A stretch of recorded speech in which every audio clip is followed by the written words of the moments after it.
a dogma of practice. We don't say, if you don't do this, you can't be part of us. You know, it's about choice and how you want to live your life. Now, I happen to think, I hear a lot all the time from parents, and some parents who said, you know, there was nothing like this when my kids were growing up. If there had been, I would have been there. But I wanted them to know what they're rejecting. Well, I don't know. I'm a different kind of a parent.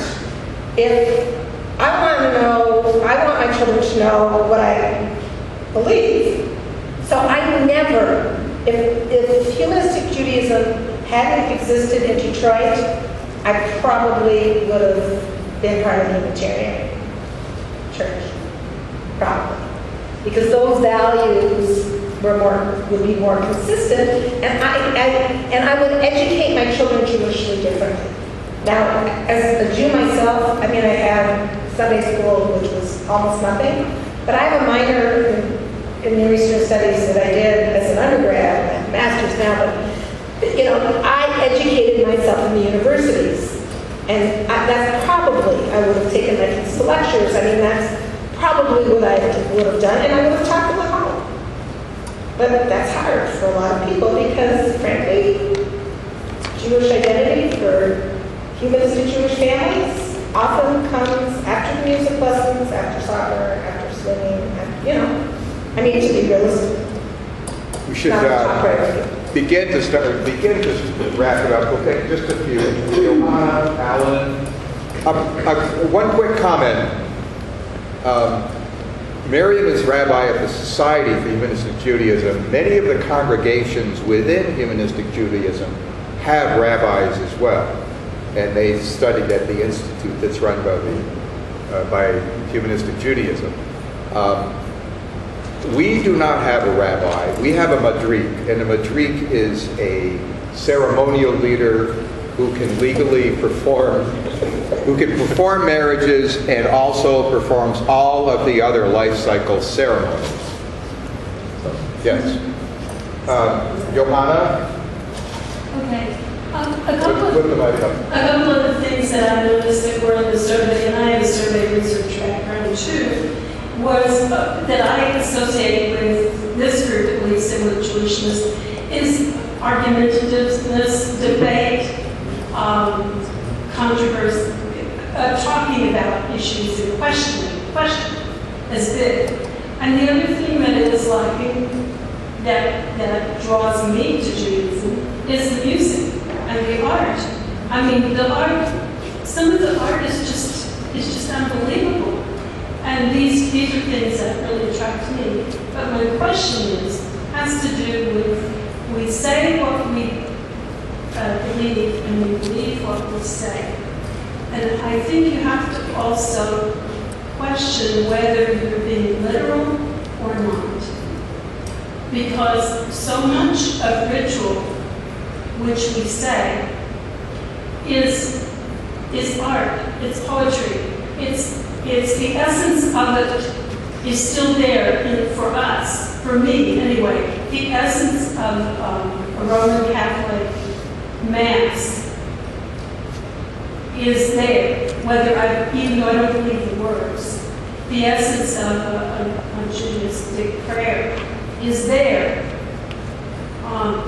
The essence in the gospel song is, for me, is still there. I don't believe the words, literally, but I believe in what's in them. That what motivated someone to sing some gospel song is the same that motivates me to be here. But I believe it. It is an endless discussion. Frankly, at my age, I now really do understand metaphor, but I was the kind of person, I am a little more literal, and I just couldn't understand repeating all those words that had nothing to do with me. I've sinned. I mean, it just, it wasn't meaningful or inspiring, even though the mantra was there, and the worst thing that ever happened to me is I learned Hebrew. And then I said, oh, wait, I'm not going to say that. I mean, and I say there's, if you're coming tomorrow, I think I say there's three things that constitute what a glot secular humanistic Jew would be, is that you have to say what you believe and believe what you say. Whether or not God exists is irrelevancy. You live as if this is it. And the third is community. Those are the three things that I think. Alan? I think one of the things that I haven't heard here tonight is the word that probably so many of you have alluded to, and that's tolerance. And I think that what this community, in terms of Orem, has shown is tolerance in the beliefs of other people. We have people who are much more strictly Jewish. We have people who are not at all Jewish. And the fact of the matter is that I think that goes for humanistic Judaism as well. It's tolerance of the beliefs of others. It's tolerance of the beliefs that maybe a Friday night Twins game is more important than the speaker. But we understand it's tolerant of the beliefs of the other people. And I have found that permeates Orem, and probably is one of the largest things that attracts me to humanistic Judaism. Yeah, and I think that the words I would also use is openness to diversity, which has that flavor of acceptance.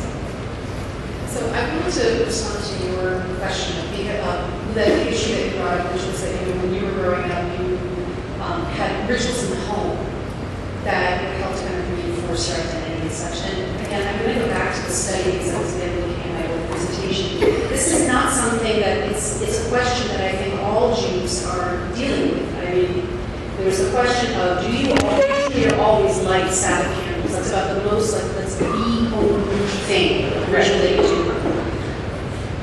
All Jews, 23%. Yeah, right. Do that. 28% of who identify themselves as Jews by religion. Okay, so this is so as a Jew, but the number who say that they celebrate Passover very, very high. Right. So again, it points to that there are certain traditions and rituals that we hold very dear, but just some, and maybe it's just part of modern America, that they kind of fall by the wayside a little bit. I just wanted to kind of put that out, that it's not just humanists that are this question of how does a humanist sort of be a Jew on a regular basis. It's how does a Jew be a Jew on a regular basis? Right. Unless you're Orthodox, in which case you're always yeah. Right. So my son-in-law said that I believe he actually got called on the first circuit, and do you believe in a personal God? No. What's your identity? I'm Jewish. How often do you go to services? Every week. Right. How often do you light Shabbat candles? Every week. So, those of us as humanistic Jews, there's such a broad range of practice and how we observe our identity. We have a new rabbi in Michigan, and he didn't start doing services until August. So the last Friday night of July, we went to a movie, and it was Jewish related. I don't remember what we went to see. I think, who was talking? James. We were talking about Jack, about the young girl, what's it called?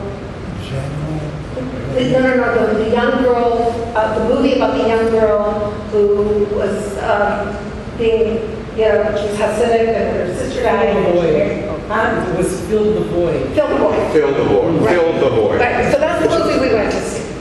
And so we're in a small theater. There's like 8 people in it, and 5 belong to the Birmingham Temple, including the rabbi and the rabbi society. So, you know, when we walked in, I looked around and I say, Shabbat Shalom. But there we were. So, and honestly, I felt that was a Jewish experience for me.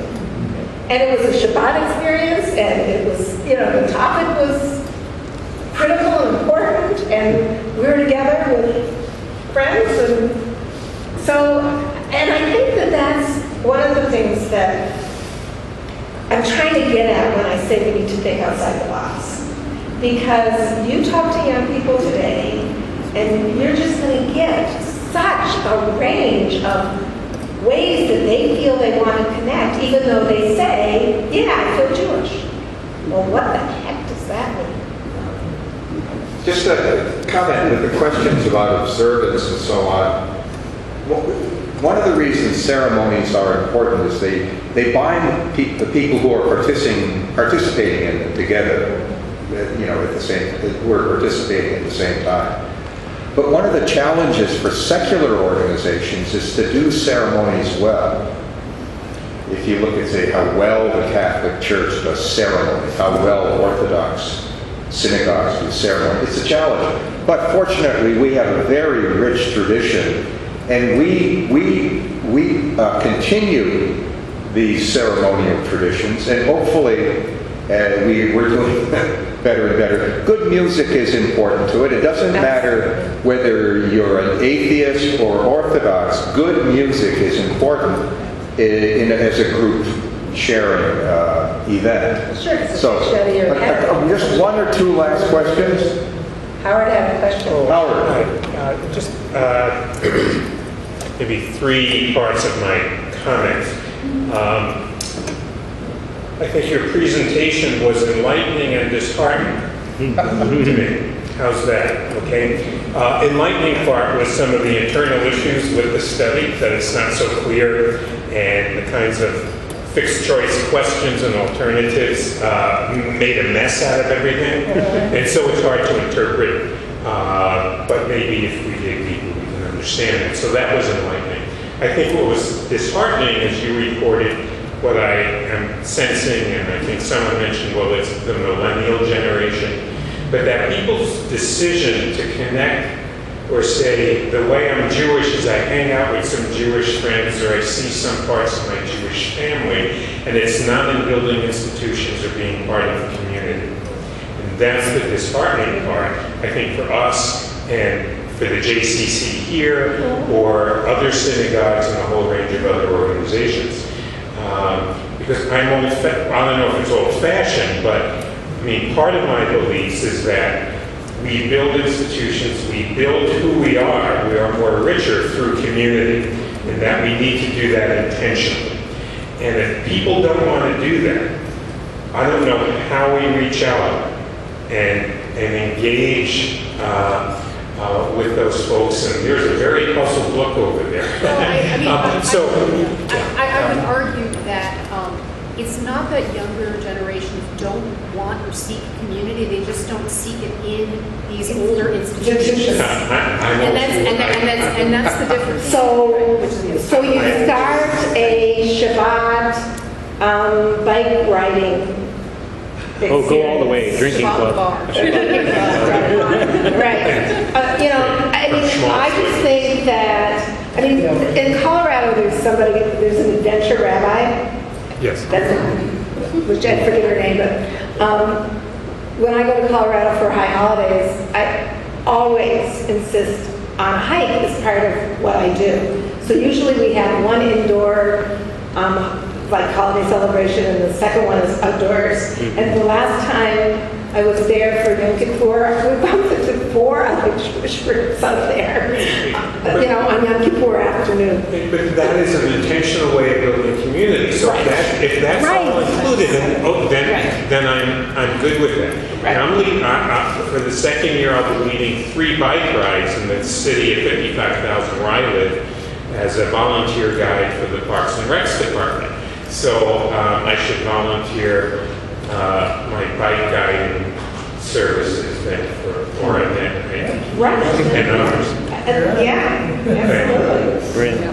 We appreciate the challenge to come up with something outside the box. Right. We really do. Good. Okay. Candles on the handlebars. We have candles on the Yeah, I don't know how. You and Nora handle But we have to use a voice. it. Okay, Artie, I think you have the honor of final word. Okay.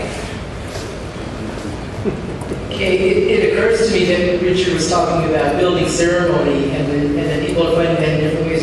What would your response be to the notion that today in American society, that probably most successful organizations with the greatest subscription, greatest participation in terms of organized ceremony are professional sports? And what needs that filling maybe that is, something that we thought we could fill, but no, it's the sports. I know.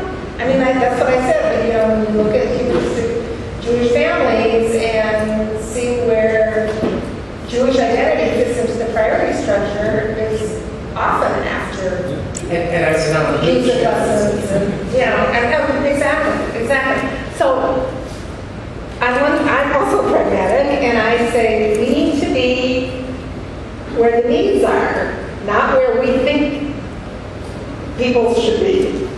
And so I'm struggling because, my colleagues say to me, well, am I supposed to make a living? And it's an issue. How do you make a living? I mean, I have 4 jobs. And that's how I make a living. I do 4 different things. All related to humanistic Judaism or humanism. So it's going to be a challenging time, but you know what? Jews have survived for many hundreds of thousands of years because we adapt.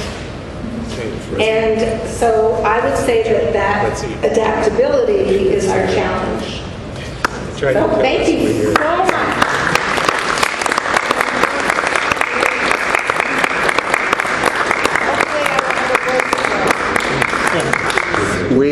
We have recorded this, and before too long, we hope a link to this should be on our new website. Also, there is going to be, for Oramet, but it's not just limited to Oramet. Tomorrow morning, we're going to have our regular monthly adult program, and it's going to be, in a way, some follow-up to this presentation in terms of what we do, and also... I'm going to play a little bit. And she's going to play a little... I'm going to ask us the questions that were asked on Q Good. That'll be good. to see how it comes out. I think that would be very interesting. Please take home some of the abundance back here on the back table. And it's going to be at, thank you, it's going to be at the Friends School in St. Paul. The Friends School is at the intersection of Albert and Englewood in St. Paul. Thank you. Very glad you came.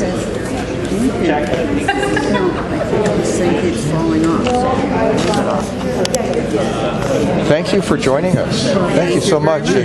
Your question was very meaningful to a great many of us.